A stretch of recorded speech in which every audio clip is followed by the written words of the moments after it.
Subscribe to the podcast, KFC Radio on YouTube. Bang. It's actually interesting when you get into the three guys that Dave ended up debating on YouTube at midnight the other night. They're three dudes, and this is what I mean by like the internet. It's just reached a point where you can just you can utilize it in ways that just suck. Like those guys just suck. Are you ready for this?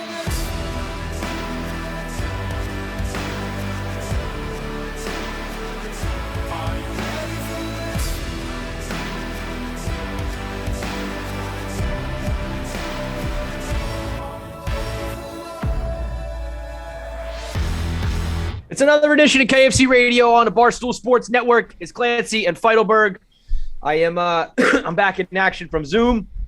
After a week off, you got Feidelberg solo, which is always you can always tell who the adults are and who the children are by the like don't even bother coming back tweets that I get from people when Feidelberg hosts solo. Dude, I asked speaking of adults and children, I asked them, I was like, do you feel like when you have a babysitter who you know isn't qualified, and like there are two kinds of kids. There are kids who are like, hell yeah, we can do whatever the fuck we want, and there are kids who are like, this person might kill me.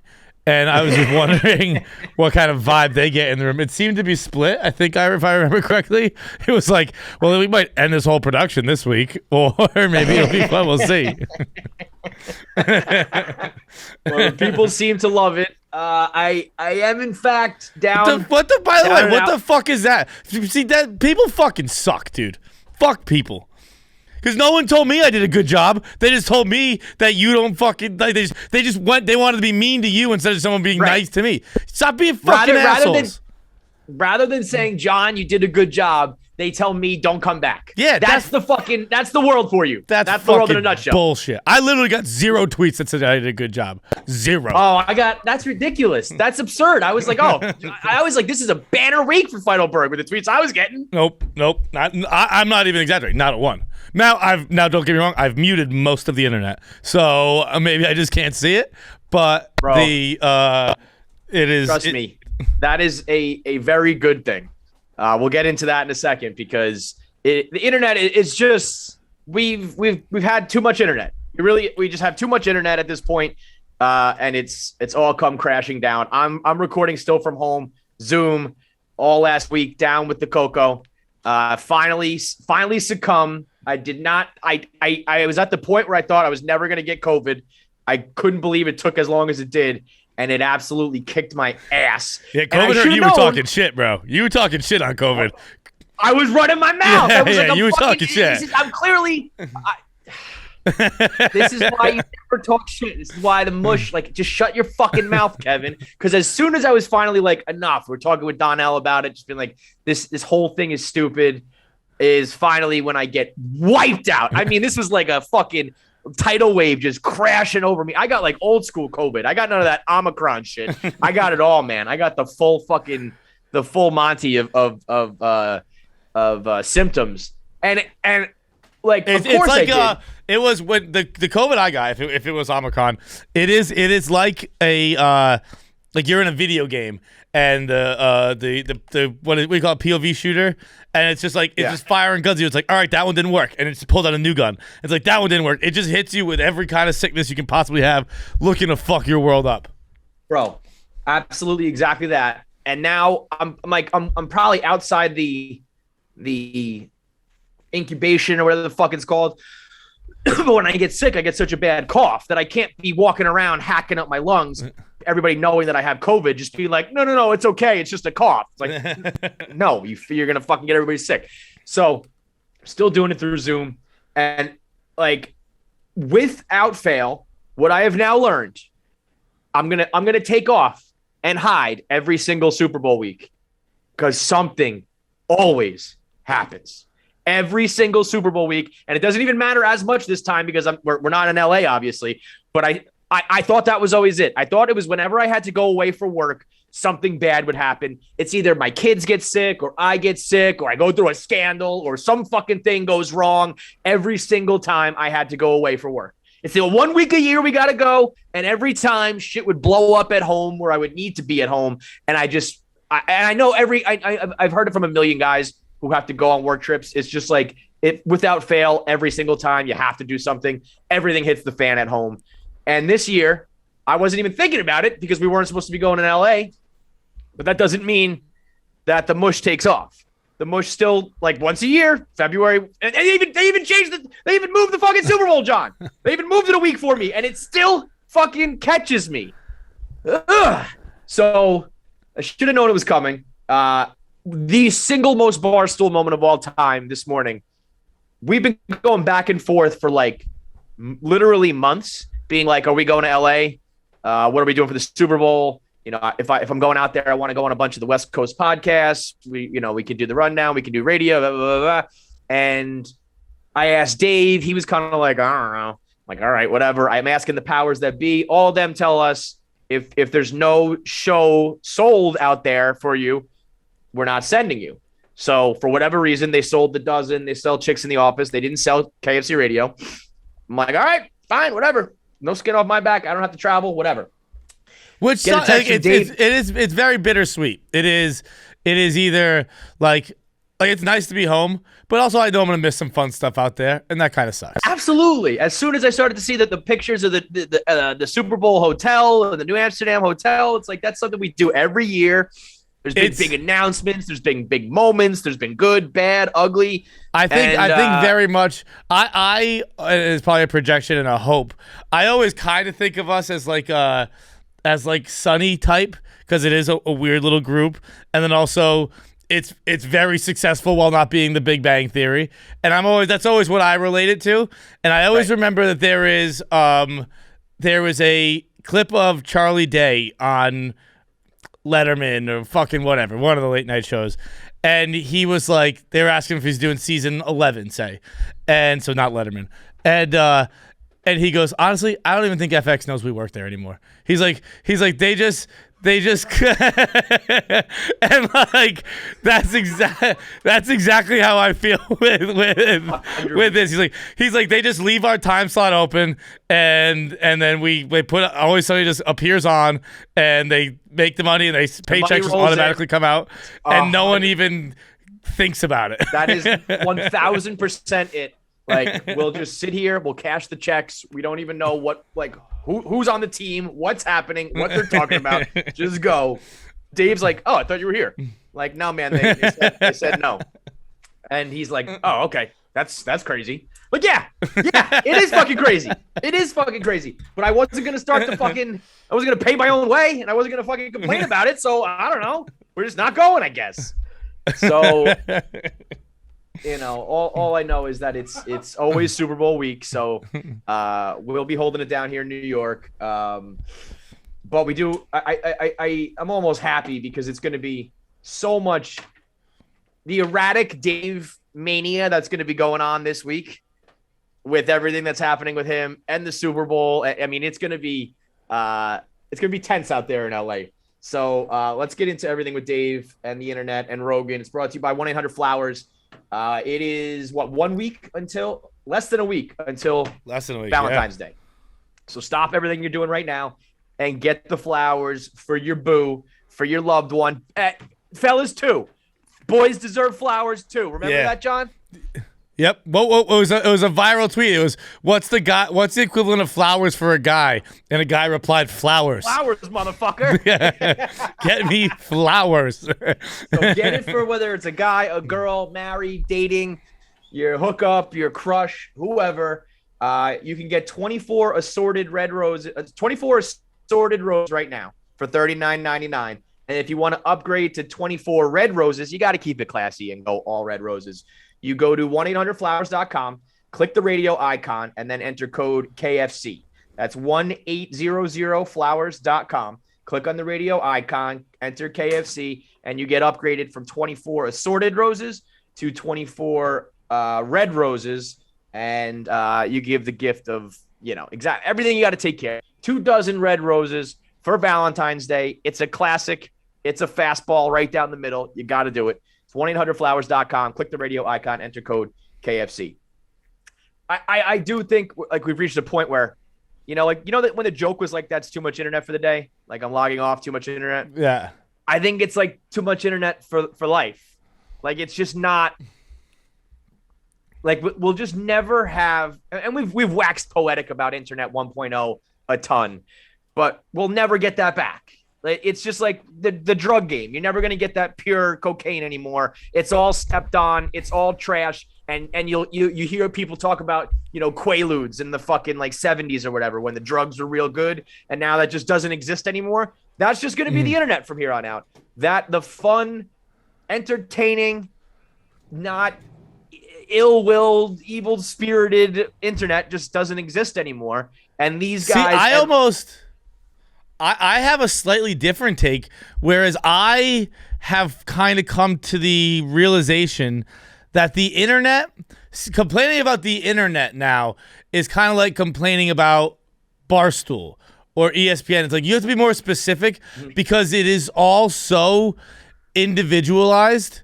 Like we've mentioned it kind of a bit with Wordle, where like Wordle is just like, you can't compare it to another person's Wordle game because it's so individual. Like that's kind of how the internet is now, because everything's so curated and algorithm specifically for you that you don't really. My internet is nothing like your internet. Sure. Like I have seen so many people defending Rogan. I haven't seen one person complaining. Now I'm not an idiot. I know they exist out there, but I don't even understand what people are defending. Like, all I see are the CEO defending it and all comedians defending him. And I don't really see the outrage. So again, I'm not an idiot. I'm well aware that it exists and he's trending for a reason. But it's a unique thing to be like, oh, this isn't.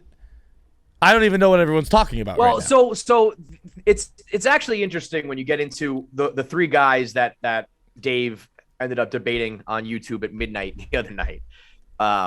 They're three dudes, and this is what I mean by like the internet. It's just reached a point where you can just you can utilize it in ways that just suck. Like those guys just suck. If you watch what that do they interview, do? they are a Democratic super PAC. Basically, like they raise money in a political way to keep Democrats in power. And like if you look at their website and their mission statement, it was like, we were created in March 2020 to fight Donald Trump and win the Democratic election in the 2020 election. It's just like that was their like entire mission, was to stop Trump, fight back, right, and make sure that the Democrats take back the White House. And they do it through the internet. They know how to use Twitter accounts. They know how to like back these, like Patriot Takes is the Twitter account that put all these videos out. But then all three of these guys individually retweet the fuck out of it. And it reaches a point of saturation because they know how to manipulate the algorithm and blah, blah, blah, blah, blah, blah, blah. And it's just like you can weaponize the internet now. And people have figured it out because there are, But I'm going to play devil's advocate a bit here. I don't know anything about them. I'm learning it from you right now. But isn't that what Obama did? Like, what they were like, and then what Trump did? Like, it's just like using the internet? That's what I mean. No? That's what I mean. Like, so when the internet is just used, like, and you can understand that, I can understand that, but everybody else is fucking stupid. So when they see this same video retweeted a billion times, or a zillion different dummy accounts are all saying Joe Rogan is racist, or when you get all of these blue checks to jump on and demand that Spotify get rid of them, it's like brainwashing. It's just like these people have just figured out how to use the internet to their advantage politically, and that just sucks. It's just like, well, that fucking blows, because now the internet has to be this all the time, when it used to be like we would blog about funny shit. Now we have to defend our lives, and that fucking blows. And if you listen to Dave talk to those three guys, they're just like weasels who are like, it's like the Ben Shapiros of the world, or the people who know how to argue. So they never say anything and they never overstep, but you know exactly what they're doing, and they know that what they're doing. And it's just like, oh, you guys fucking suck as people, and you're ruining this perfect little ecosystem that used to just be like porn and funny shit and dumb pranks and mindless nonsense that was entertaining. And now all of a sudden it's like, well, we have to talk about this. We have to discuss, manipulating the masses with the algorithms. Like, fuck, this blows. It does, but isn't that is the media, right? That's what we've done. Humanity has dealt with that forever. Whereas be it a newspaper or a radio station. Like, isn't it all been manipulation? Yeah, these guys, but it is. I do think the shit I hate the most. You can do it on a global level now. You know. Yeah. There was never the ability to reach everyone the way it is now. I can't stand the fucking and there's no way to stop this, and it's been this way forever. Same thing. Everything I feel like we ever complain about as people as a whole is just stuff people dealt with forever. It's just the medium is changing a bit. But like I hate the clips. I can't stand the cut clips. And I know it's how like the Daily Show used to operate, and I'm sure a million shows before then. But like I saw like the clip of Rogan talking to Charles Johnson, who I think it's fucking stupid that he had on anyway, no matter what. But where Charles Johnson's talking about like the MAOA gene or something like that, where black people have a more proclivity for violence. Yeah. And like it's insane to have that guy on. That guy's a fucking cunt. But it is. Like in the clip I saw originally, it's like it's cut off where it just kind of seems like Rogan's agreeing. And then the clip that's 20 seconds longer is Rogan being like, I don't know, man. It seems like white people are super fucking violent and have been forever. And it's like, again, I think it's bullshit he had that dude on. I don't think he should. I mean, that dude's a fucking, again, a cunt. But like he disagreed with him at least. Yeah. I think there's a difference I mean, in this that. is where I actually, you know, it's like Joe Rogan just got too big. Like he's just too big. He's too successful. And on the one hand, I think he has every right to be like, I just do my podcast. And sometimes I have on fucking athletes. Sometimes I have on scientists. Sometimes I have on fringe science people. Sometimes I do left. Sometimes I do right. Sometimes I do fucking maniacs. Because Rogan is just a weird dude with like this thirst for knowledge who keeps his I think mind if you've open. had on two Nazis, it's too many Nazis. What's that? I think if you've had on two Nazis, it's too many Nazis. Probably two Nazis. I'll say that one. Yes. but even so like that kind of stuff is like you host a fucking wild podcast. Like if we wanted to, we don't want to be told who we can and can't have on. We've had issues with porn stars and things where it's like you want to just be able to do your show. But once you get to a point where you're that big, I just, it's kind of like athletes and Charles Barkley, I'm not a role model and all that shit. It's like, yeah, I get that. But also, sorry, bro. I don't know. Get less listeners because now you're on the big stage, Because the thing he's going through, and I despite all of this, where I probably sound like I'm coming out against him, I've actually become a bigger fan of his, which is a stupid thing to say right now, but his initial apology, or whatever, not his apology, his 9-minute video where he's kind of like basically saying what you're saying was like, I got too big, and like he to me he came off as like it's an understandable situation. You know what that was? All right, you're right. You know what that video was? That was a dude who was genuinely sorry without the fear of losing everything. Like when everyone else wants to apologize, but they're on the verge of losing everything they've ever worked for, so they feel the need to defend themselves. So then they're insincere, and then it comes across. You know what I mean? But he was just like, he knows he's good. He knows he's golden no matter what, and he was just like, yeah, man, that looked fucking shitty. That was bad. Right. That was. I was like, all right, that's fair. And then the second apology that came later was the N-word one. I didn't see that one. I've read quotes from it, whatnot. And while I don't have any audio of me saying the N-word on this podcast, I'm sure we've been doing this for 9 years. There's a lot of stuff I'm embarrassed about. There's a lot of stuff I wish didn't exist. So I can relate to that. I get that. But the thing is, no one's going through mine because they don't fucking care. Right. No one's going through all the hours of this. Now, again, we haven't really set ourselves up to get people to hate us because we haven't had on Nazis. So it's one of those things where it goes back and forth at all times. Like, we haven't had on fucking Gavin McGinnis. We haven't had on fucking Milo, Yappa Lappa, whatever. Mm-hmm. And there's a difference where you kind of put a target on your back. But there's tons of shit I wish I didn't say on this podcast. Fucking tons. So I'm pretty sympathetic to that idea. Yeah, I mean, I went through the exact same thing on a lesser scale when it wasn't Patriot Takes. It was that Resist program. And then they tried to do it to you as well with that one. They relentlessly kept posting that one clip that just never stuck. Remember that? Yeah. Well, I think I stand by everything I said in that one. I think I said I want. I believe my take was I'd like to free the slaves, which I stand by. It was a very bizarre clip to try to be like gotcha on. Yeah, if I was around during slave times, I'd like to free them.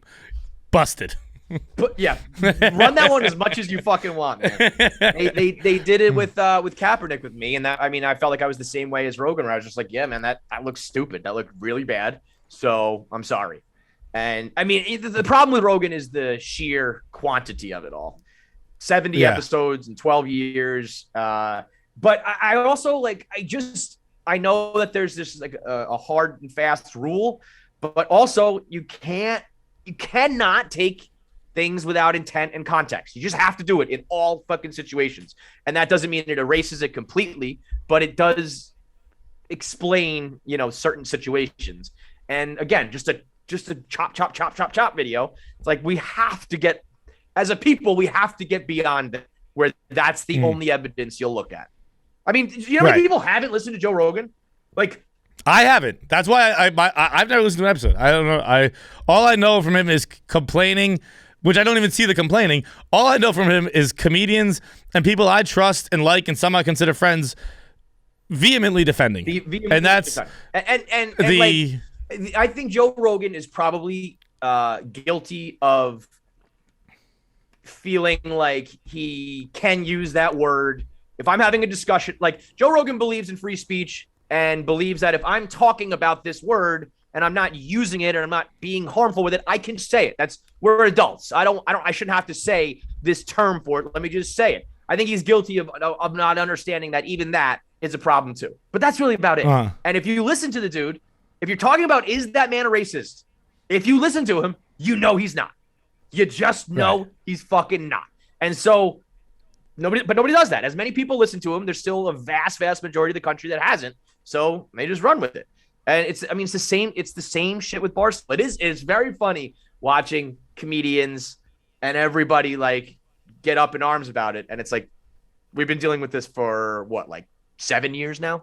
Like the exact. But it's also why it's funny to watch people get up in arms about it. Cause it doesn't matter, dude. Well, that's why I can't.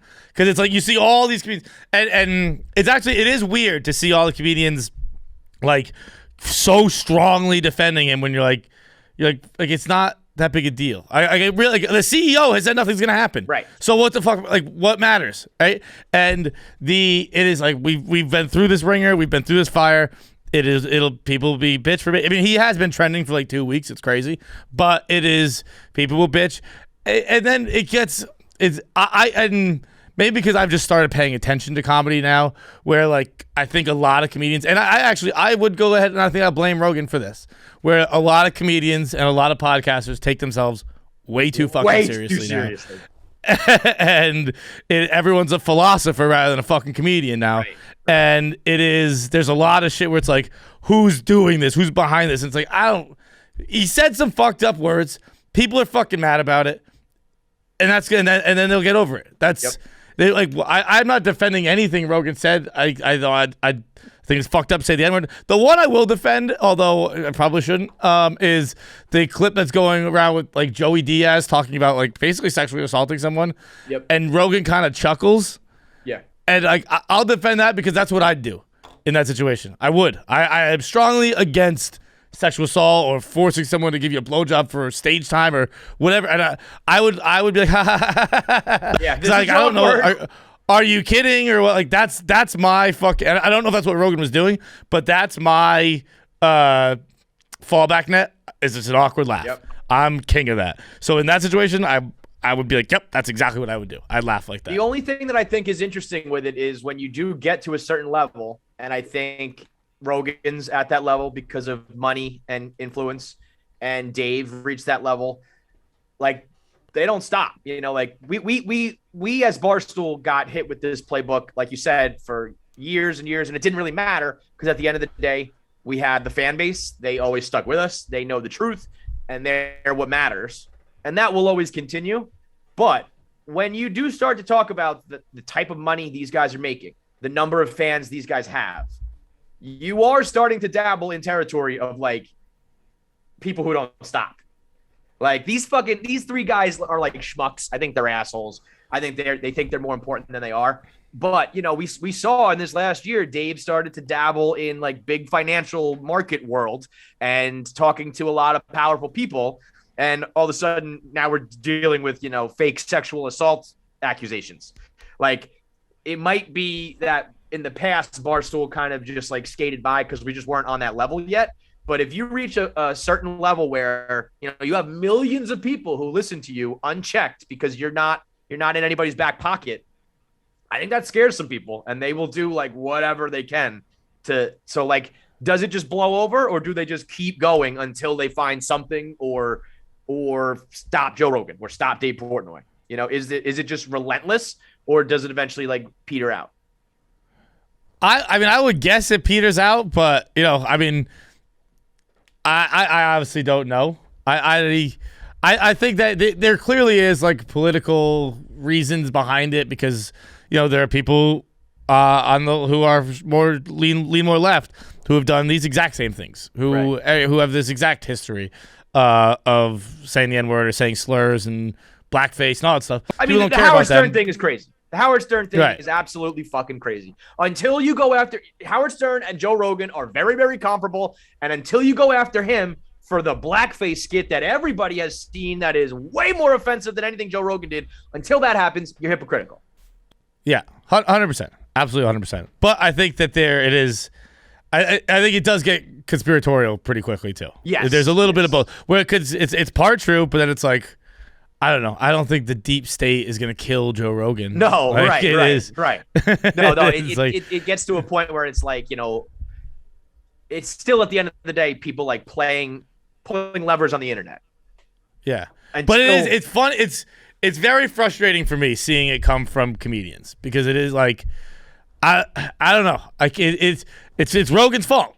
Joe Rogan, I 100% blame you. Yep. Everyone thinks they're a philosopher now. Yep. And like, just shut the fuck up and make jokes. Yep. It is. And Whitney, I love Whitney. Whitney's tweet was ridiculous. What was that? That was wild. Ridiculous. Whitney talking about like guide you through the haunted house of your emotions or whatever. It's like, no, you just joke. You're just joking. It's like no one I know, and I think we know a good amount of comedians now.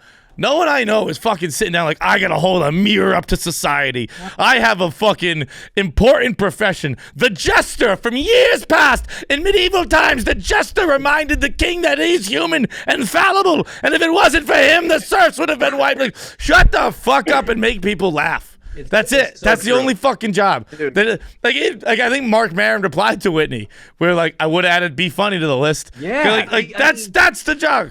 I would never consider myself a comedian, but like I don't know. Like all I do is try and make people laugh. I don't try and fucking make people think about the haunted house of society and all this stuff. Like that's the job is make people laugh. Just try your best to make people laugh. I definitely understand that there's more to comedy than just laughs. Like you can get introspective and you can get serious and you can express some things in a way that like only humor can and blah, blah, blah, blah, blah, blah, blah. So like, yeah, there are certain people at certain times that it's more important, but for the most part, it's not. 99.99% of the time, you're just fucking around. I think anyone you meet, any comedian who would describe themselves as an envelope pusher, I think is a fucking loser. Absolutely. Like I think it's almost like seeing someone with a Twitter bio where it's like, I'm a free thinker. It's like, no, you're not, dude. You're a fucking loser. You're not an envelope pusher. You say like some fucked up things that don't age well, and I say plenty of fucked up things that don't age well. But I wouldn't consider myself an envelope pusher. Right. I just fucking I make a joke that I hope is funny at that time. Yeah, I hope it's funny right now. It might not age well. I don't fucking know. I don't push the envelope. I don't wake up being like, today I'm gonna fucking. Today I'm gonna fucking melt some minds with my thoughts, and I'm gonna make people uncomfortable with my comedy. No, I don't know. I'm gonna say something I think is funny, and I hope it is. That's why I'm so happy to just stay in that area where your company doesn't even know if you're traveling to LA for the Super Bowl. Just right on that. I have no interest in being a revolutionary. I'm interested in talking about it. I think that there's very interesting like back and forth and banter that goes along with it. I think what's funny is that Rogan is always kind of like his latest post on Instagram was like, people ask me how am I handling all this shit, He's like, I'm on mushrooms. I think Rogan is actually the guy who stayed like the most calm throughout the whole thing because he just doesn't really care in the end. But I'm happy to just be like at this level where we'll keep doing our voicemails, talking about our dicks, and laughing all the way to like, medium level bank. We're not going to be the top of the top. We're not going to win awards. I don't need $100 million anyway, man. I like my apartment. What? I make $100 million. I got to fucking move next? Yeah, I make $100 million and now I have a chore? No thanks. No fucking thanks. I don't even want it. I don't even want to host the Oscars. Get out of here. All right. Speaking of that, let's get into everything else for the day. We got your top fives. We also have Josh Potter on the show today. So we're not in LA, but you did get your Vegas trip. Got the Vegas trip in. I saw you doing some karaoke. I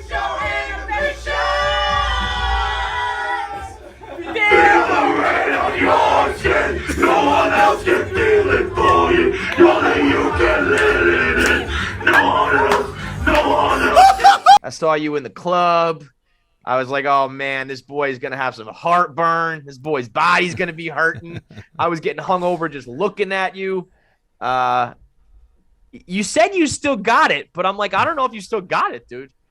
Bro, as long as people are offering you cocaine, you've still got Still got it. That's if a guy sees me strolling through the fucking club at the MGM and not club, casino, and he whispers in my ear, and it was so cool how he did it. He says, party. I was like, that is one of the best. Like you buy in, you hold in, you got party. Yeah.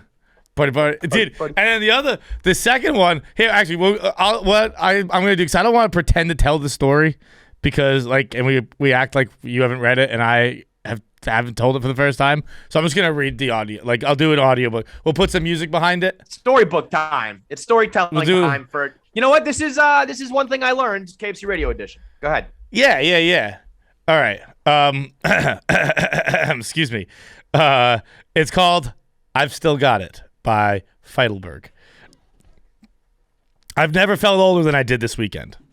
I'm 33. It's an age where old people will roll their eyes at you when you say you're old, but young people absolutely do not claim you. I guess you could say that about any age, but 33 is the age I am, and I'm the one talking, so everything's about me. The point is that I don't feel like a kid anymore, and it's never been more clear than it was the last few days. Kevin, by the way, chime in whenever you like, please. It's an audiobook / discussion. Go ahead. Starting on Wednesday morning, I was doing things that were very out of sorts for me. For starters, I made an 8 a.m. flight out of JFK. That meant that I had to be up at 5:30. And guess what? I didn't even need an alarm clock because I had pizza for dinner the night before, and that gave me such horrible heartburn that I woke up at 3 a.m. and just stayed awake reading until my flight to Vegas. Reading. Then I brought that book on the plane and read it there too. You bringing the book on the plane. I vividly remember last time we were on a plane, I had the book, and I got made the fuck fun of. And no, you weren't on the plane. We were on the plane. You were at the pool. Yeah. Look, yeah. Well, whatever, dude. Now you're the book guy. Fuck you. What did I do my first night in Vegas? Went to see a show. That's how people with kids talk to their friends about Vegas in the 90s in order to hide their gambling problem. Oh, no. It's not just casinos anymore. The food is spectacular. The show's to die for. It's a whole experience. Well, I really went to see a show. I saw Cirque du Soleil's O at the Bellagio, and I fell asleep during a live performance where people were lit on fire because I was exhausted from traveling. Were you which I didn't even realize was a thing. No, I was with my parents. Okay, I was gonna say if you're doing solo shows in Vegas, you gotta be fucking. No, that's crazy. That's crazy old time. people shit. Bro, that's not even old. I was crazy. I was running like the fucking game too for like trying to stay awake. Like I got up at one point, went to the bathroom. It's an hour and a half show. Got up at one point, went to the bathroom, came back. Started falling asleep again. Got up, went to go get some candy, which is fucking snorting Sour Patch Kids basically. trying to stay up, and it was not helping. I was out, bro. I was literally a man was set on fire and walked across the stage, and my mom had to wake me up for it. She's like, "Look at this. This is fucking crazy." Yo, coming out of a nap to that. It's like, what the fuck is going on? He was holding a folding chair also on fire, just walking around. It was nuts. But I will say too, also kind of like spoiled, like Cirque du Soleil is amazing, but it gets boring fast. Because you're like, yeah, I get it. You're doing flips. You can do what else? Once I've seen you do like 50 flips and bend in every direction, what's the what else you got for me? Yeah. That's why I like the box and those places. Like, start fucking. Then I'm impressed. Then I'll keep watching. Excuse me. Thursday brought a new hell. Athletics. I loved playing hockey, and I still do. But each time, the reminders that I've lost a step get less and less subtle. Stick handling gets a nanosecond slower, the strides get heavier, and every time someone goes to take a shot, instead of an instinct to block it, a full surgery and rehab flash before your eyes. Reaching over your stomach to tie your skates has become borderline impossible. After a game, you find bruises in places that you don't even remember getting hit. And your groin gets so tight that after one shift, it feels like a sneeze could rip you in half. And that's coming, by the way. I don't want to put this out there. You're playing too many sports. I am? You should stop. You're like one or two more Spittin' Chicklets events away from a surgery. I'm calling it now. You should stop now while you're ahead. You will have shoulder surgery or groin surgery in the next like year or two. It's happening. That night after a nap, I went out to a Chicklets party at Red Tail in Resort World. All these capitalized words look like they're total nonsense. They really do. It's crazy. A Chicklets party at Red Tail in Resort World. Fuck off. I brought my parents. It was casual and we played Pop-A-Shot and chatted up some folks. When my parents called it a night, I got a text that my energy was needed in the karaoke room. I obliged and stormed in, singing a variety of my favorite songs. Jonas Brothers' I'm Hot, Taylor Swift, Our Song, and Natasha Bedingfield's Unwritten. All of which are 15 and 20 years old. I looked that up. Wait, it was disappointing. Was Chief there for Unwritten? He was. Yeah. Did you guys go bonkers for it? We were doing it together. What happened was, in the video, I'm doing obviously like a Screamo version. Yeah. It's because I'd smoked so many cigarettes that day and done 2 karaoke songs already that I didn't have a regular voice left. To scream or you couldn't hear it all, right? So I was going high, and then I would go low because those are the only 2 registers I could hit. It was not a artistic choice. It was the only way I could fucking sing. You gutted it out. It's your flu game. I also think as long as you are still the phone call to like bring some energy to the karaoke room, you still got it. That's up there. Yeah, with that's a good point. That's a good point. No one's calling me for that. All of which are 15 and 20 years old, and after I lost my voice on account of the karaoke, I Irish goodbyed because my head hurt too badly from singing. My head hurt so bad that as I walked out, I saw one of the people here who work in sales, and they stopped me in the bar. So I'd Irish goodbyed from the karaoke room, and they caught me in the bar still, and they were talking to me, and eventually she just goes, I'm going to let you go because you look like you're going to murder me for talking to you. Because my head hurt so bad. I was in so much pain. I was like, I just need to get the fuck out of here. I need like fresh air. I need something. Friday night, after playing blackjack with Riggs, Chief, Scotty Darling, and Chef Donnie, we went looking for the cashier to exchange chips. I hate this part of leaving a casino. The wandering followed by the waiting in line after I've already made a decision that I want to leave bothers me. And it's why I always make it a point to win no money and have none left. That way, when I want to go, I can just go. Next level thinking, really. We couldn't find the cashier anywhere when Donnie had the idea to ask this guy. He looks like he works here. And as my head turned to look at Donnie, I realized his arm was moments from grabbing Barry Melrose to ask him where the cashier was. Admittedly, an oversized black pinstripe suit and a red tie does scream pit boss, but young people now mistaking my broadcast icons for casino employees. That's a fair point, though. If there's someone who's gonna look like a pit boss in Las Vegas, it's Barry Melrose. It's Melrose. Bro, I saw Melrose 3 separate times. Every single time. Was he at the Chicklets event, or he was just there for the No. I saw him in different casinos. This is 3 separate days. And he always looked like he just walked off set. He always had like one night he had an oversized gold jacket. That was at the Bellagio when I saw Then he had the pin. So I saw him twice at the Bellagio that night, and then once that was at Aria that night. With the thing. But then, after the casino, we went to Hakkasan for our Well Sandbag Championship celebration. We had tables and bottle service, and there was going to be a hot DJ group who I've kind of heard of playing. Now, to be fair here, no matter my age, this has never really been my scene, so I knew I wasn't going to last long. I popped in, spread my hellos around, and told a few jokes so people would remember seeing me, then reached in my bag for the trusty Irish goodbye, around midnight and said goodbye. Not said goodbye. I don't know why I added that. It doesn't say that here. I didn't say goodbye. I Irish goodbye. As I attempted to sneak out, Dylan Larkin, who we'd walked into the club with, grabbed me and said, "Kyle, you leaving already?" And I, very self-conscious about not being able to hang anymore, lied and said that I needed to get someone in from the line at the front door. I lied to a person who doesn't even know my name in an attempt to cover my aging tracks. Old. To continue that story, one of the bouncers, or one of the club promoters, I guess, whatever, overheard me saying that, and he went, nah, dude, I'll get him. And I went, dude, it's fine, I got it. And once Dylan walked away, I went, dude, that was a lie. I was like, I'm just leaving. I came clean to the bouncer, but I didn't want Larkin to know. Larkin doesn't even know my name. He thought my name was Kyle. I called you Kyle, bro. Kyle.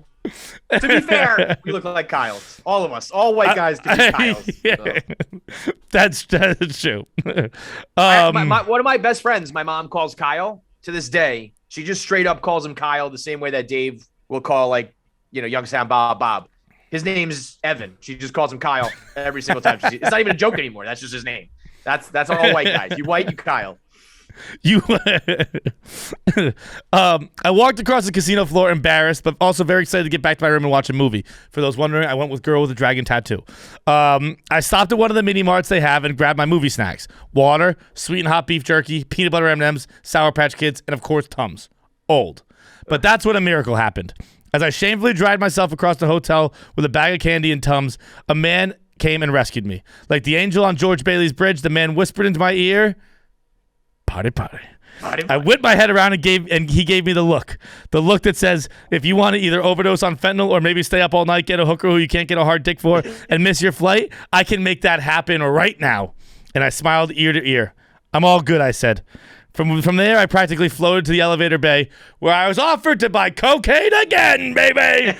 This time, the man said nothing. This dude just held up like an 8-ball. He didn't say anything. He was a little guy. He was a little guy in like a full jean outfit, like full Canadian tuxedo. Yep. He was kind of like slumped over, and he just standing almost like the meme from the kid like in the hall. It's like me when I wake up my parents and tell them I wet the bed, and it's like an alien in the doorway. Yep. He looked like that, just holding an 8-ball like this. And I was like practically giddy. I declined a second time.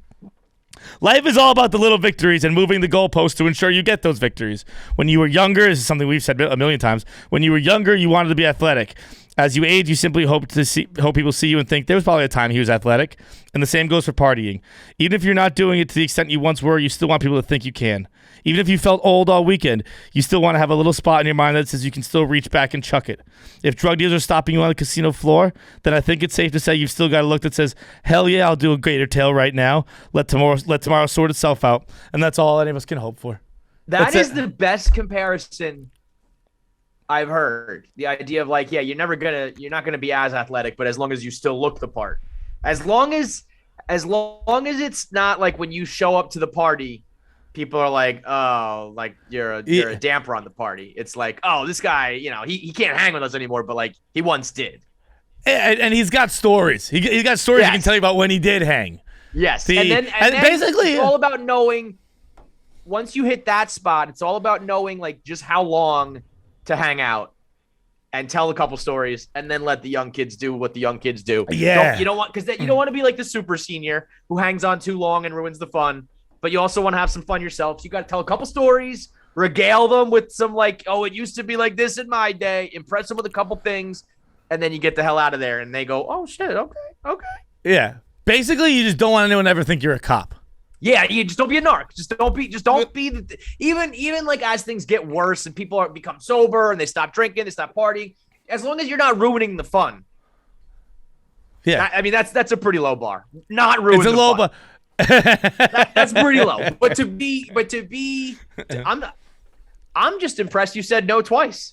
I feel like it was like that could have gone one of two ways. Either what you did or like, well, the second time's a sign. Come on, I got it. Honestly, I don't even know what I've never ripped up Vegas.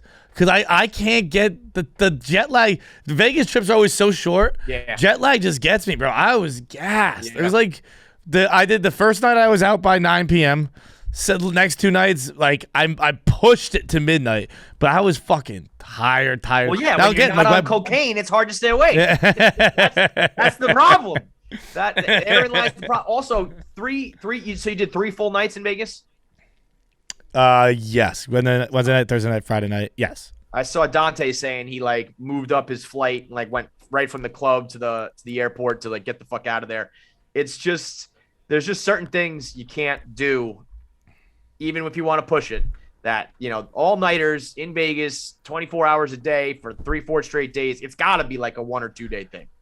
2 days. It's weird though, because like I've ripped up L.A., but for some reason Vegas, I don't know what it is. It's because you know what? I usually feel like there's some downtime in Vegas. Like your most downtime is still like you're on a casino table and your heart's still pumping, or you're in a pool, or you're in the sun, or there's never like other vacations. I feel like you go back to your hotel room for like a few hours, or you sleep or whatever. There's just very little of like true full 100% downtime in Vegas. And I think it's also the amount you don't go outside. Everything is like in a building. Yes. And then you go and then you get the cab right outside, cab to a new building. And then they're just pumping that weird oxygen into your body. You know, it's just. But casino air fucks you up. It's weird. You need the vitamin D. I need more outside. When you do go outside, it's 114 degrees. Dude, it was cold as shit this weekend. Oh really, bro? 40 tops. Anytime. Oh wow, that's real cold. Anytime I've been there, I see people on the strip. It's like hot as fuck, and they're drinking the 3 foot long thing, and it's melted, and they're still just sucking on it. I'm like, that's Vegas is fine. The strip to me is like the worst part. I do need to be inside, because when you take. Bro, I went to Old Vegas. What? I went to Old Vegas. I've never been to Old Vegas. I went to dinner there with my parents.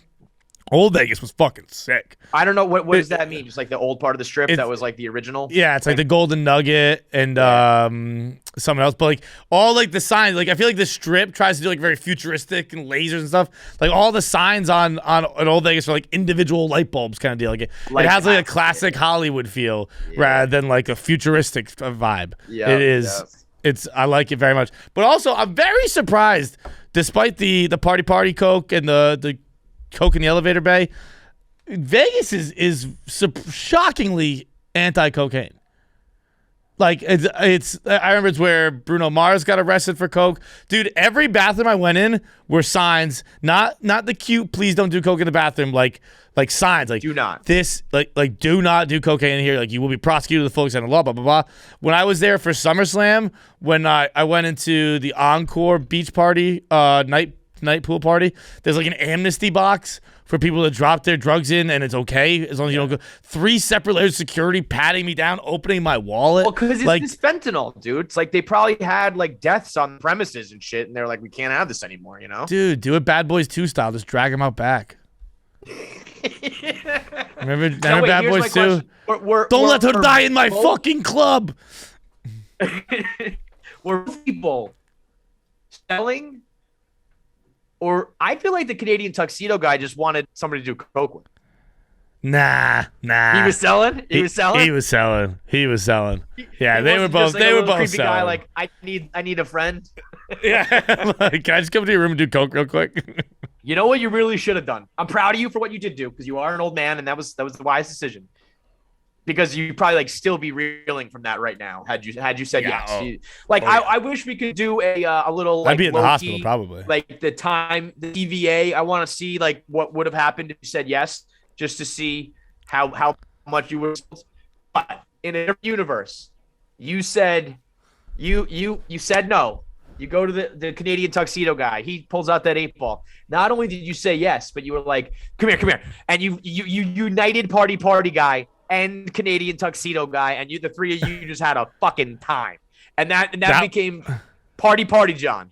There is a alternate universe in the Fightalverse where we had party John, and I don't know if you can come back from that one, bro. I would say that John is that John's dead. That John's soul inhabits the Strat. Party is that's a top 5 phrase I've ever heard in my life. Party. Dude, it's so cool. I like it. The way he said it was so party. I was like, Party? Yeah. And it's not like fucking party. It's not. It's party. Just a little party. Because you know what? I bet you that dude has tested every single which way to get someone to buy cocaine, and he landed on just a subtle, simple party. It's a hell of an elevator pitch for cocaine. I will have some cocaine. Yes, I will party. Thank you, sir. Because guess what? The double. If someone goes party, you're like, huh? Maybe they mean drink. Maybe they mean go club. What do they mean? A double party. That means cocaine. You know party. Party.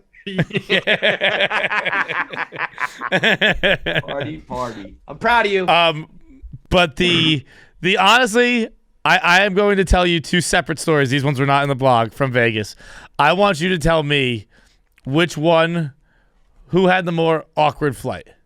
Okay, who had the more awkward flight? Okay. Yes, it is me versus my mother. Okay. Oh wow, Jesus Christ. So my flight, here's what happened. Got to be a scene, huh? You want to talk about party, Polly. Polly loved it. Polly was a big fan of that was her idea. But so my flight out to Vegas, 8 a.m., 8 o'clock flight. By the way, I met some dude who was like telling me how drunk I was on that flight. And I was like, no, I wasn't. He's like, dude, you were so fucked up. You had on a corduroy vest. You had on 2 different shoes. I was like, bro, I was on the flight. Like, you're talking about me.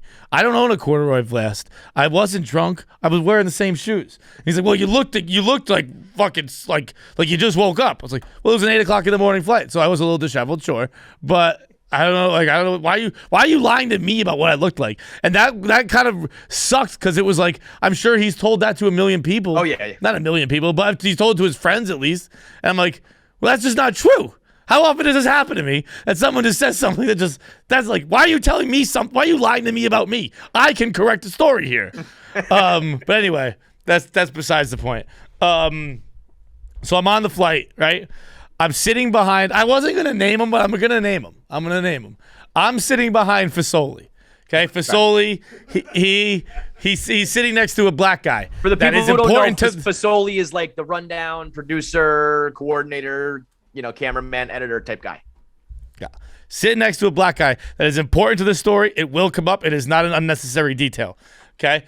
I'm sitting behind him. I doze in and off. When I'm conscious, Fasoli is asleep the entire time. Sometimes if I dozed off, he might have been up for that. I don't know. But when I'm conscious, Fasoli is asleep the entire time. But chances are he slept the whole fucking flight. Until about 40 minutes before we landed. Okay. 30 to 40 minutes before we land, Fasoli wakes up. Now it's a cross-country Delta flight. Everyone's got their own TVs. He decides time to watch some TV. 30 to 40 minutes left in the flight. Again, I want to stress that. Fasoli puts on, of his own free will. It's not one of those ones where it's like, there's only one movie on TV. His own free will. He goes out of his way to select this film. Django Unchained. Okay? Okay? Sin. Which is also, besides the subject matter, like a 3-hour movie to begin with. It's an insanely long movie. Okay? He's sitting next to a black gentleman. He watches the first half hour of Django Unchained. All the bad parts, okay? We don't get to the redemption story. We don't get to Jamie Foxx killing white slave owners. Nobody's unchained. Everybody's fully chained at that point. Fully chained. Is fucking Jamie Foxx hanging from his feet with a mask on, about to get his balls seared off. All we see is Kerry Washington in like the hot box or whatever they call it. They keep her in. She's tied up. It's all we see are fucking horrors. It's a weird movie to watch no matter who you're sitting next to. Sitting next to a black gentleman, it's downright insane to put on. And the crazy part that was bothering me even more is it didn't seem to bother him. And so I'm sitting behind him, awkward out of my fucking skin, just wanting to die. Just like I'm looking at the TV, looking at my left, trying to see what the reaction's gonna be. And he's just sitting there. Never once does he think, maybe you should fast forward through this one. Just watches these horrible slave torture scenes. It was nuts. It was fucking like nuts, dude. If there has ever been a time scripted for just like an episode of The Office. Or bro, I was watching Arrested Development. Pop on Arrested. We got a half hour left. Do an episode of Arrested. Done. finished. Couple 21-minute episodes, you're good. You land, you're finished. Instead, you put on maybe the most racist movie in the history of cinema. It was That guy. He's a weird bird. Fasoli's a weird bird. It was crazy, dude. I couldn't get over it. Never even flinched. Never was like, oh, this is. I could see his body. Never was it tensing up. He was just like, yeah. Which, in its own weird way, might be post-racism. Might be he's so free of white guilt that he's like, I'm just watching a movie. What are you talking about? And now wait, you're telling me that Polly has something that can challenge this for awkwardness? Yes, dude. Yes, dude. You think Polly wins? Nah, yeah, because it directly happened to her. Like, I was sitting the seat behind. I was more of an observer in the situation. Yeah. All right, hit me so with Polly. Polly's sitting on the flight. She's coming out to Vegas. She sits next to a woman whose son, I'm not going to name on this one. This one will stay a little more vague. Whose son is an NFL athlete in the NFL Pro Bowl. So she's coming out to Vegas to watch her son play in the Pro Bowl. And for some reason, this woman decides to show pictures to my mom.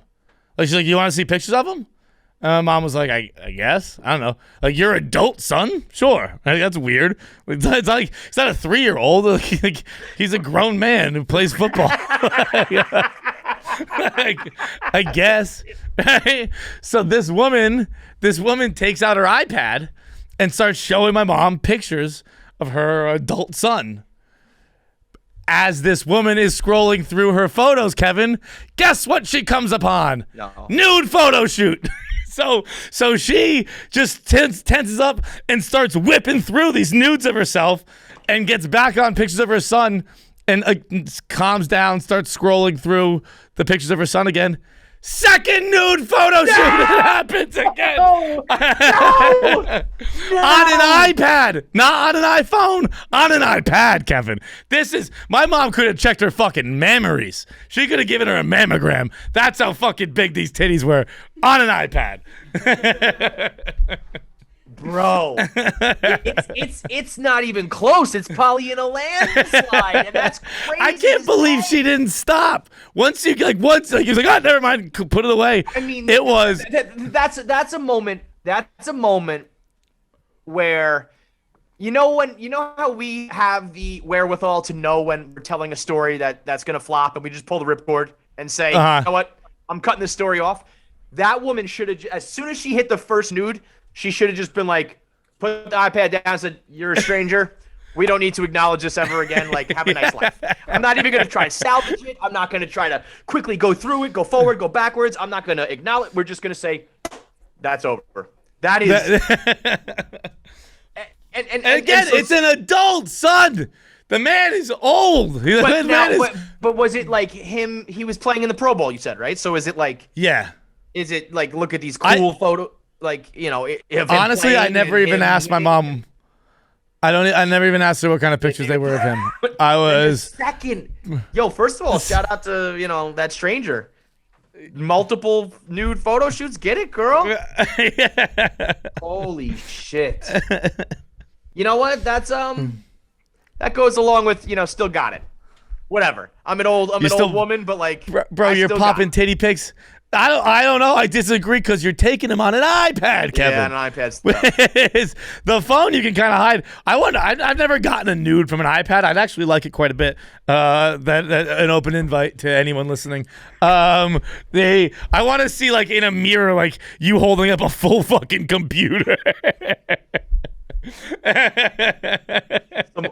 You got like cupped in your fucking arm trying to take a picture with an iPad.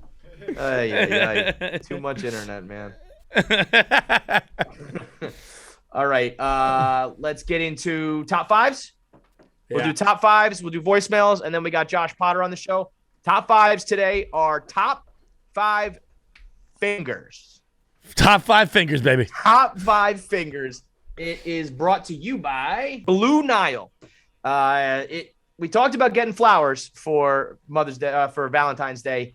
That's the bare minimum. You want to go above and beyond, get a nice piece of jewelry, and do it in the most modern way possible. Don't go to some, mall kiosk Don't go to some brick and mortar store. Order your jewelry online like you order everything else. There's no reason why you wouldn't get jewelry online. Everything at this point you can find on the internet, including some fine jewelers that's ethically sourced, so you don't have to worry about any blood diamonds.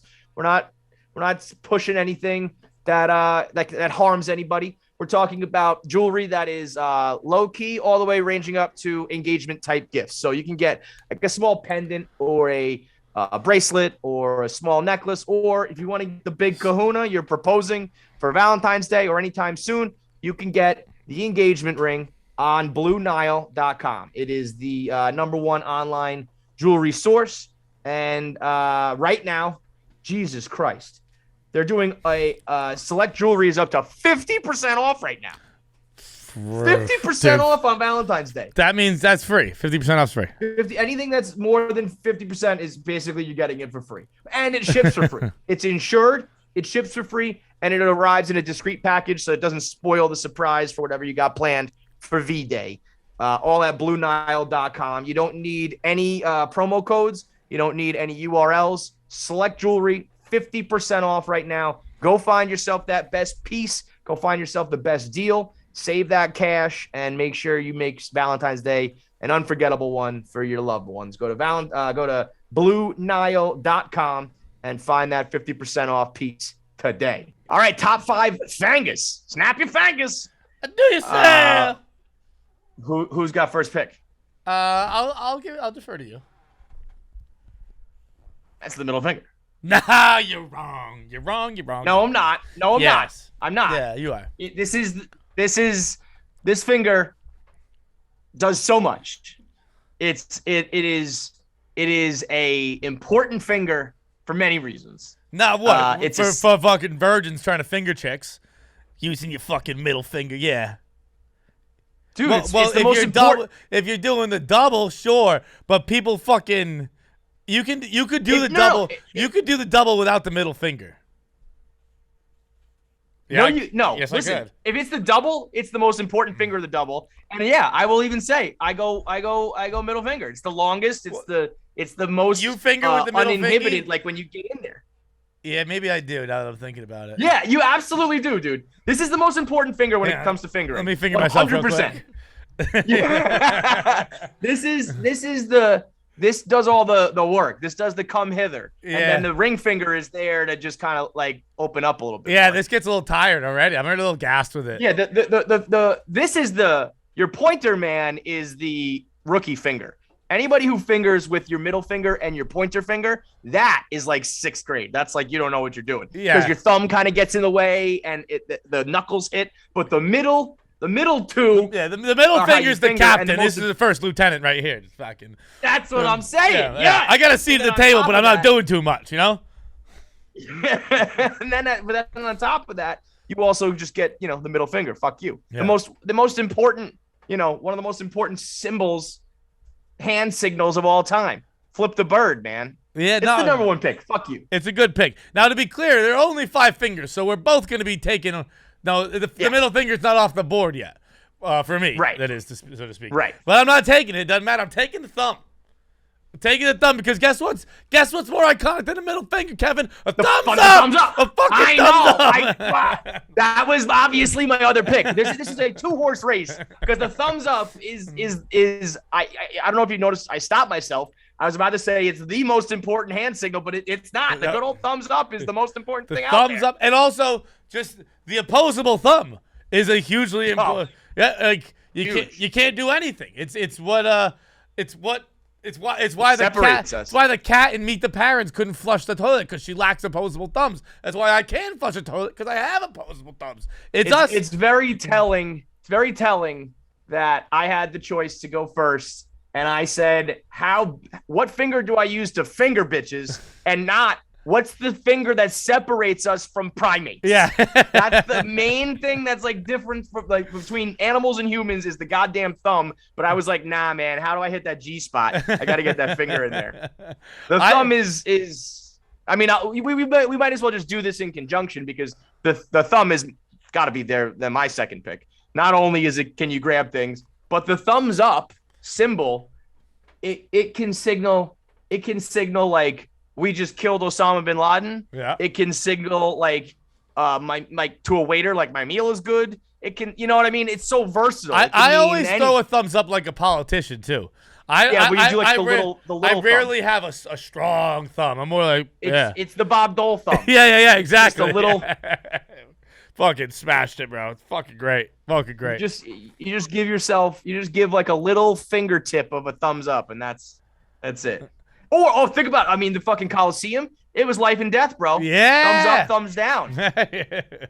I don't know That's how real that was. I don't know the answer to because it's a movie. But in the movie, probably was, because how else could you signal from all the way on top of the Coliseum with other than a thumb? Joaquin Phoenix isn't doing anything unless he does it real. So that makes sense. That probably he's like, I'm only doing it the way emperors did it. So that's your second pick is the thumb. Yeah, the thumb. Okay, my second pick, and you know, the middle finger is a strong argument. I'm going trigger finger.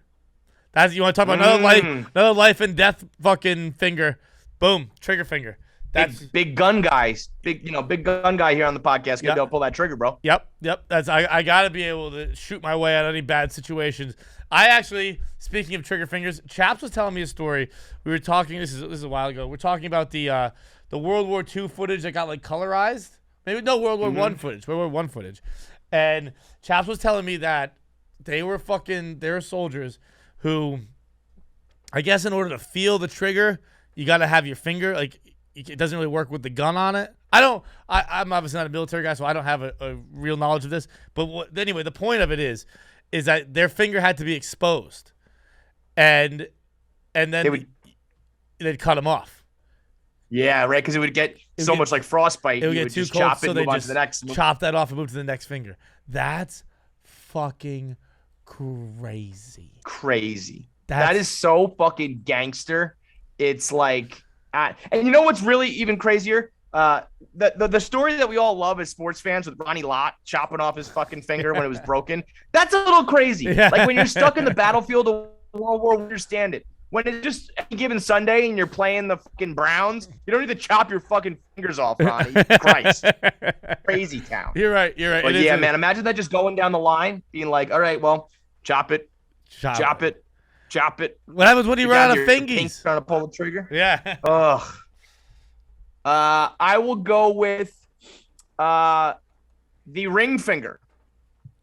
Eternal love. Because of the yeah, exactly. Like it is the only finger, and I will specify the left hand, because when you hit a certain age, what's that move? You look at this girl, you're like, am I gonna go up to her, hit on her at the bar? You check for the finger. You check to see if there's any hardware. Am I wasting my time? That's the I fuck finger. And that's that fuck. And then for the guys, often the ring finger is, it's intoxicating to these bitches. If I could tell straight guys, single guys, one word of advice, just go buy a fucking cheap ring and pop it on. Just go out there as like a 23-year-old single guy at the bar and wear a fucking wedding ring. It's lights out. Fish in a barrel. My number 4 pick. Right? 4? 3. My number 3 pick. 3. My 3 pick, middle finger, for the obvious reasons. I feel like now we can start moving a little faster because they're all the same reasons. It's the middle finger. For my 4th pick would have to be it's really down to just the pointer and the pinky here. And I'm going to go with the pinky. I think the pointer is grossly overrated. Oh, I think disagree. I hadn't even considered the point when I was talking about trigger fingers. The point is, again, maybe the most important finger gesture. Who did it? That guy.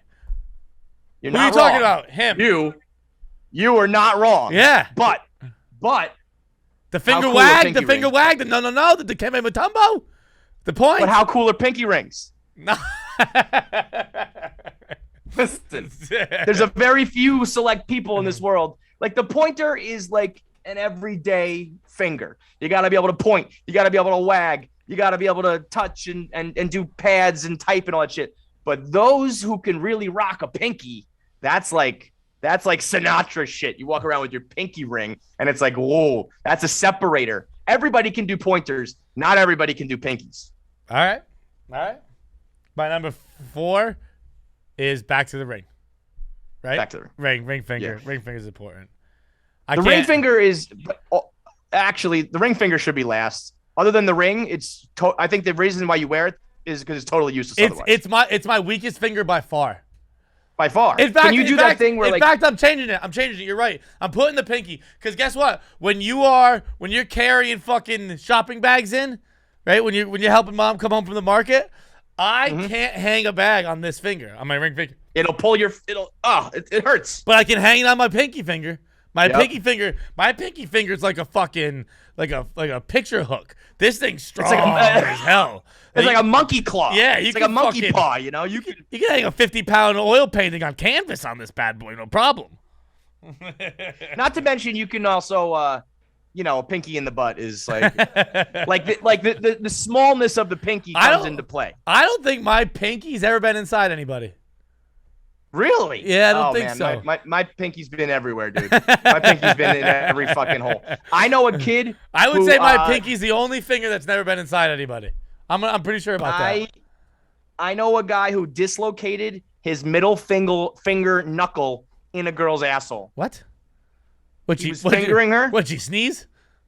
She fell off the bed and like pulled it down with him and like bent it completely out of shape. Yep. It was like she was doggy and he was just going forward with the middle finger. And while he was in, she fell and it just went bah. And it like Ronnie Lotta'd him. Like his finger was like completely sideways. That's fucking hysterical. Yeah, it's probably my favorite, sex-related injury that I've ever heard of. His finger, he had to just kind of like pop it back in out of her asshole. Imagine that. Oh, God. Which for me would then leave pointer to be my last finger, which is patently ridiculous. The pointer finger is wildly important. The fact that I made it my final pick is just nuts. But where did this even come from? I don't know. Fingers. It's What Nick's was the idea. inspiration? So my fifth. Top fingers. My fifth is the ring finger. Yeah. Nick said someone tweeted at him. Or KFC. Why not? Keep them coming. Any more top fives that you want to see done, send it our way, and we'll bang them out for you. Let's get into voicemails today. They are brought to you by HelloFresh. HelloFresh. You know the motherfucking deal. Oh, it's wait, by the way, HelloFresh. sorry. Should we do Jacked Up All-Star Game? Pro Bowl? No, we don't need to. Nah. Yeah. HelloFresh is up to 16 free meals when you use the promo code KFC16. So you go to HelloFresh.com/KFC16, use the promo code KFC16, and you get 16 free meals sent right to your house. You pick the meal. You can go online right now, check out their menu. They have all sorts of different selections, ranging in different style cuisine to different types of ingredients. If you've got allergies, if you've got certain dietary restrictions, if you want to go Mediterranean, you want to go French, you want to go American, they've got it every which way for you. They send it all to your house with an easy to follow instructions card, also with all ingredients pre-measured and pre-portioned, all packaged up. So you just open it up, pour it in, mix it up. You can cook these meals in 20 to 30 minutes and you have yourself some home cooking meal. You're not getting delivery. You're not getting beat up by the charges. You're not eating sloppy, bar food. This is fresh,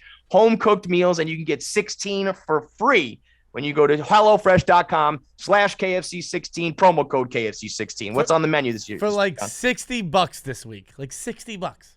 I got 6 meals. All right, now again, 3 double because 2. I got mozzarella and herb chicken. I got balsamic rosemary pork chops, and I got street cart style turkey bowls. I can't wait. It's so good. Last night I made some pork chops as well. It is pork chops. Underrated meal. Bro. So underrated. A little applesauce with it. Come on. Yeah, pork chops and applesauce or the spicy pork chops with the peppers. Oh. I don't know if I had that one. Whatever reason, whenever you get pork chops, they're like fucking huge. Yeah. You feel like you're a caveman, you know? Feed me that pork chop. It is so go right now, HelloFresh.com/KFC16, promo code KFC16. Video voicemails. Let's cook. Kev, this guy's filming from a chicken coop. That's pretty much what the crew. It's the OG chicken guy from Snapchat back in the day. Oh my God, I remember this dude. Married about a year before KFC. Got divorced about a year before KFC. Got out scot-free. No kids, no debt, no assets. Split assets, nothing like that. But I had let her convince me into getting 30 fucking fancy ass chickens back in the day. I'm stuck with them. They're geriatric. They don't fucking lay anymore. They just eat food.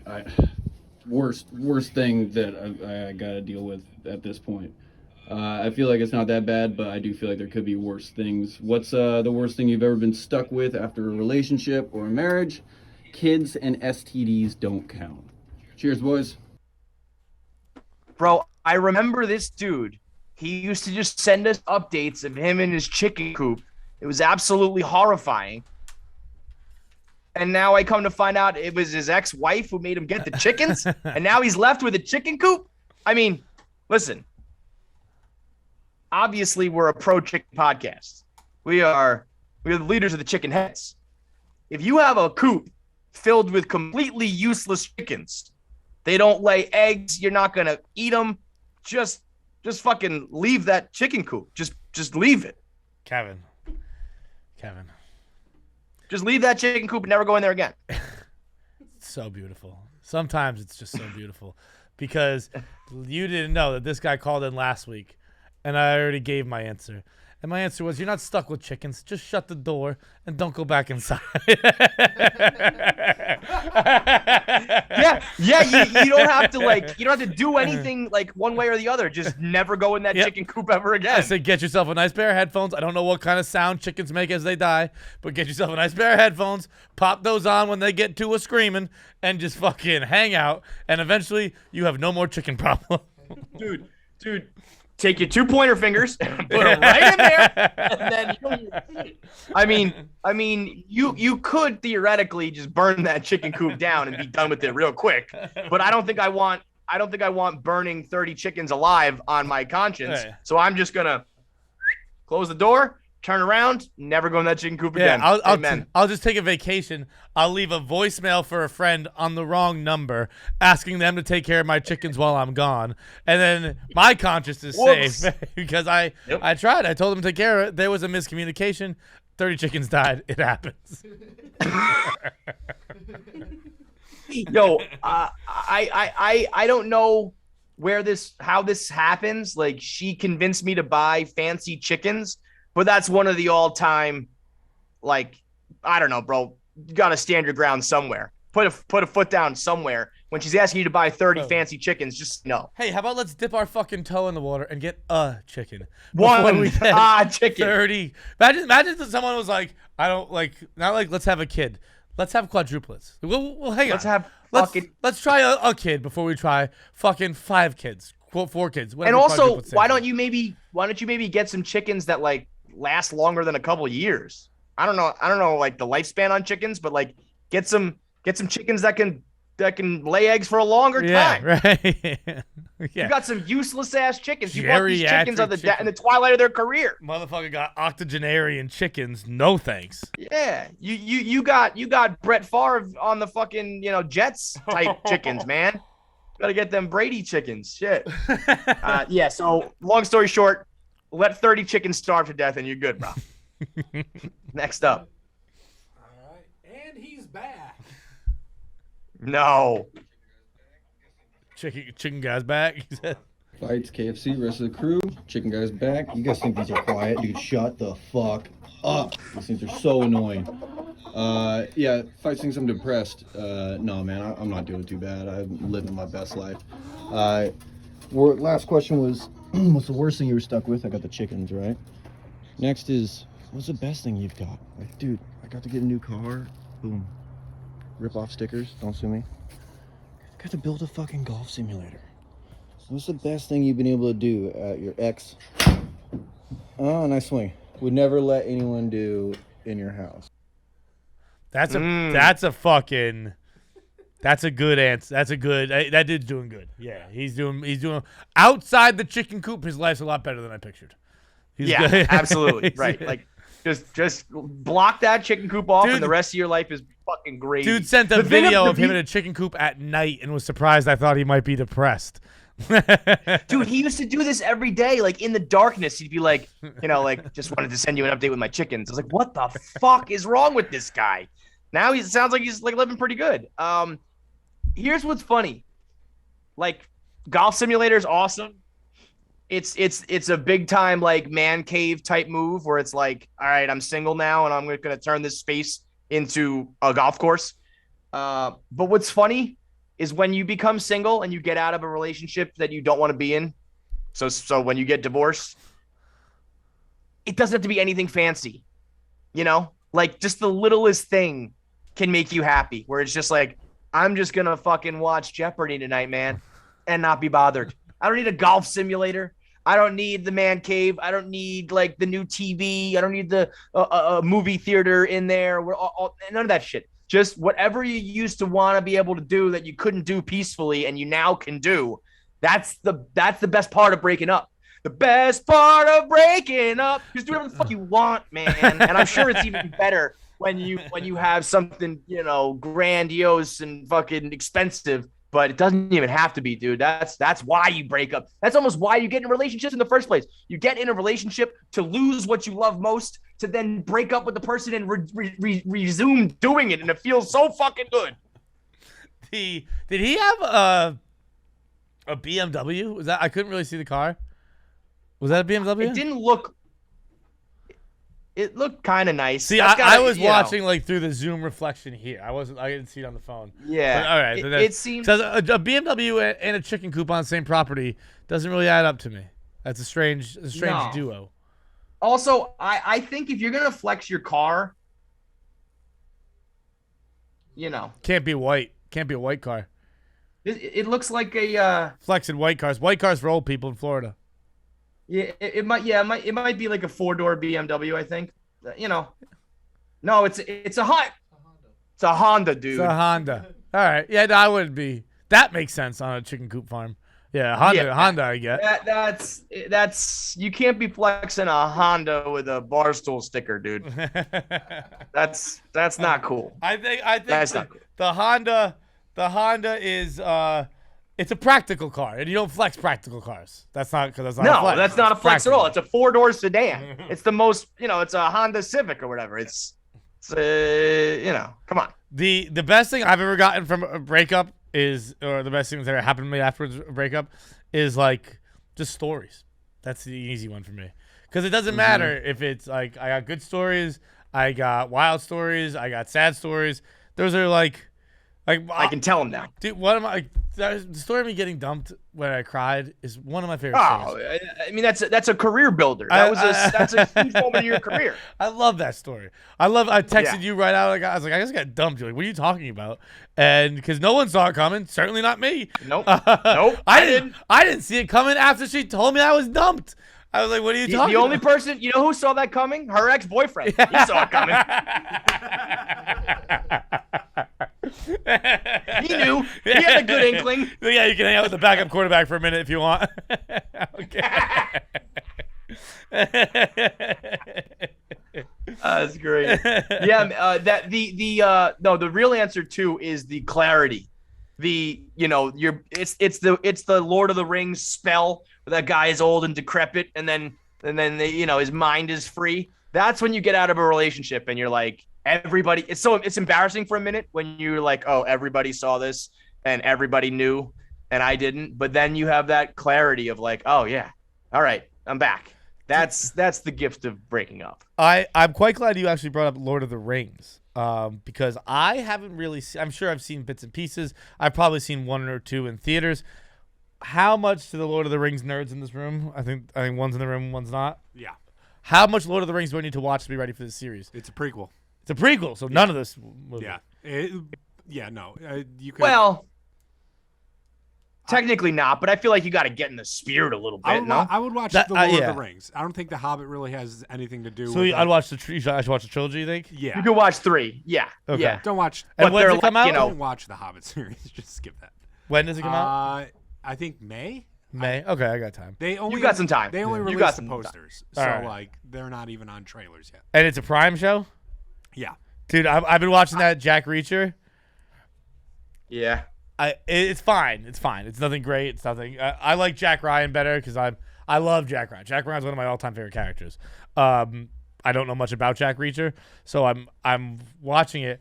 It is beyond infuriating how big they act like this man is. He's 6'5". I saw your tweet. He's 6'5". It's a big guy. It's a big guy. Yeah. But it's not like it's a very big guy. But we have multiple people in this office who are 6'5" or taller. It's like people in this town act like they've never heard of a person this big. They're like, it comes up every scene. They're like, he's 6'5". That dude's 6'5". He's 6'5". They call him like a giant. His shirt gets wet. They're like, I don't know if we have anything that'll fit you. I'll see if I can go find a paint tarp or something. Like, he's 6'5". He's, depending on how skinny he is, he might be a large. He might be an XL.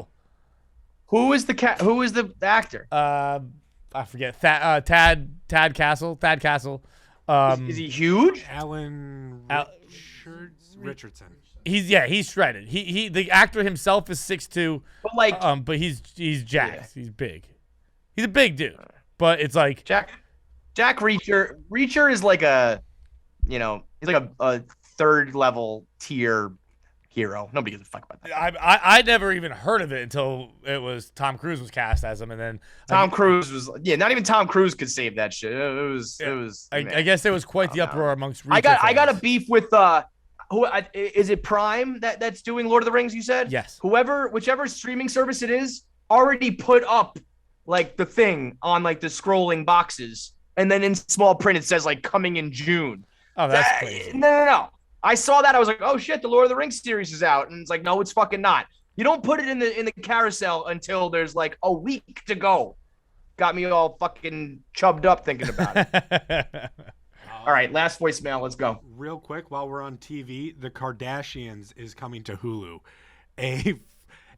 Unlike ever before, exclusive look at the Kardashians' life. They're just bringing the fucking series back.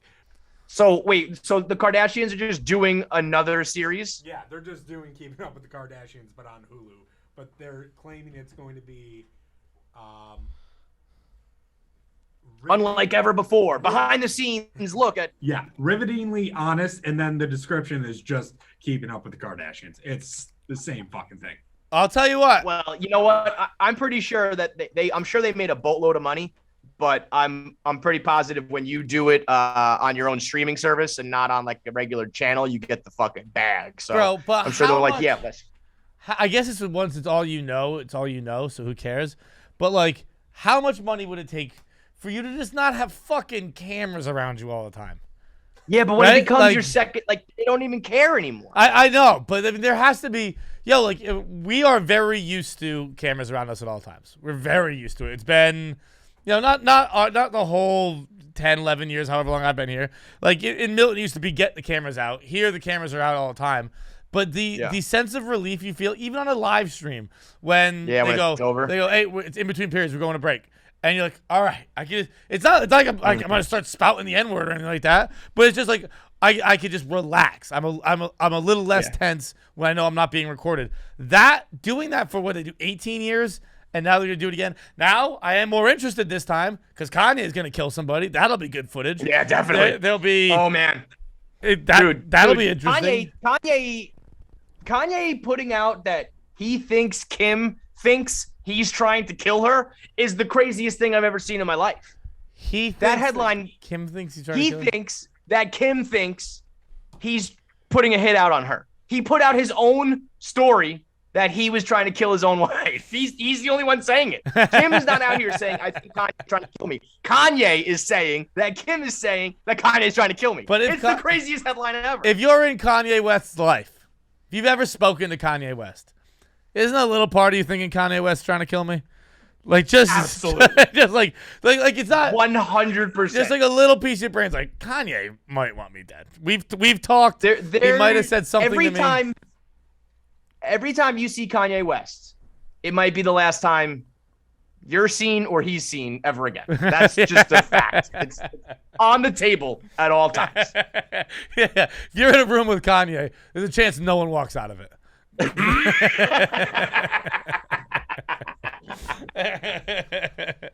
All right, last one. Let's let it rip. What's up, guys? Jackie, Feits, Kevin, Zach, Babs, Nick. So I was recently watching Kevin's Behind the Blog with Roan, and it's got me thinking, who in the office do you think could take Roan in a battle rap?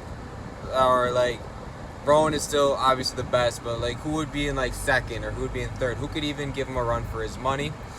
And I think you guys should go ahead and try it out and give Kevin versus Tico Texas another run for it. And, get Dave in there, because know Dave and Kevin got their beef, whatever's going on there. So, let's see it.